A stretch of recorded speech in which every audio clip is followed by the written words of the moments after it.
Island residents pay the $2 service fee for garbage removal, the city would have more than $800,000. But today's beautiful weather was perfect for the competition. And if you take a look at the tree behind me, there's a ring from when the water levels were that high. The city's had to cut $30,000 from part-time workers and cleanup crews. Machinery and equipment like this are buried in the land. Defensive medicine comes with a heavy price tag. They won't be able to drive down to their homes when the water reaches 12.5 feet. Butler's only been able to apply to jobs she can walk to or take the bus because her car isn't reliable. If the problems aren't fixed now, it'll be harder for businesses to grow. Natalie Tolomeo is in the newsroom with more. That's right, John. The Safer Communities Task Force gathered tonight discussing background information on Rock Island neighborhoods and crime. For the first time tonight, the father of the 2-year-old victim is speaking out. Fox 18's Natalie Tolomeo brings us this exclusive interview. It's been a life-changing experience, and I've never felt this way before. And I feel really weak inside, but on the surface I feel strong. Mike Shoup says he's been waiting for the right time to talk about his son's murder.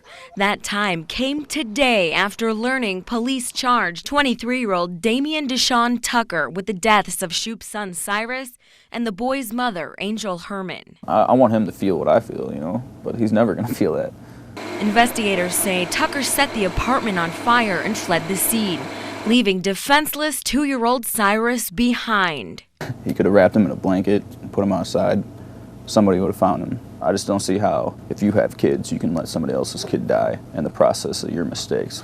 Shoup says he doesn't know much about Herman's relationship with Tucker, and police are not releasing details about the motive. But DNA evidence found Herman's blood on Tucker's coat and shoe, and motel keys inside the apartment were also linked to him. And the fact that they found hard evidence like that really proves that they're going to put him away. Shoup says he wants justice for his son's death and wants the suspect to know. You took my son from me, and there's nothing I can do to bring him back but to watch you suffer. Tonight, Mike Shoup and his family finally have some answers. He says he feels a little safer as the man police say killed Cyrus and Herman is behind bars and off the streets. Mom, this is my 6th bucket. It's an assembly line to fight hunger in Haiti. Working in teams of 12, 60 Quad City organizations helped package meals for Haiti this weekend. I brought my 2 kids, and they're able to help out. They see everything that's going on in Haiti, and here they're able to participate in helping. Obviously, with the earthquake, the need for these meals was massive, and so it was a great opportunity for us to get the community engaged. 1 heaping scoop of that. Kids and adults made meals with soy, a mix of 6 veggies, vitamins, and rice.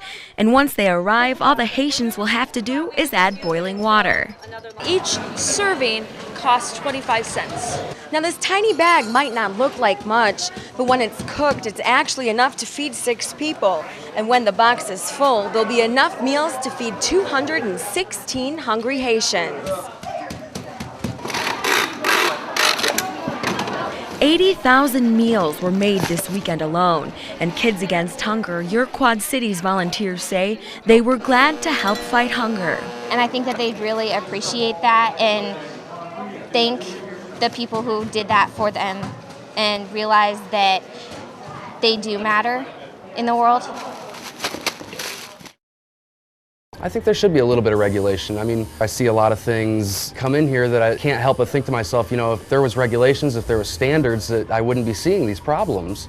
Potential artists applying for the first time to work as an Iowa tattoo artist now have to meet education requirements by at least having a high school diploma or GED. We're not doing trigonometry or geometry or you know, reciting poetry or anything here. It's they're artists and they're good at what they do, but it doesn't require a high school education. Someone who doesn't have the discipline to put themselves through 12 years of schooling probably doesn't have the discipline to put art on other people's body for life. There's also a set of 5 questions, ranging from any medical condition the artist might have to substance abuse. With the new 2010 application, some working Iowa tattoo artists with a felony background won't get their permits approved depending on the nature of their crime.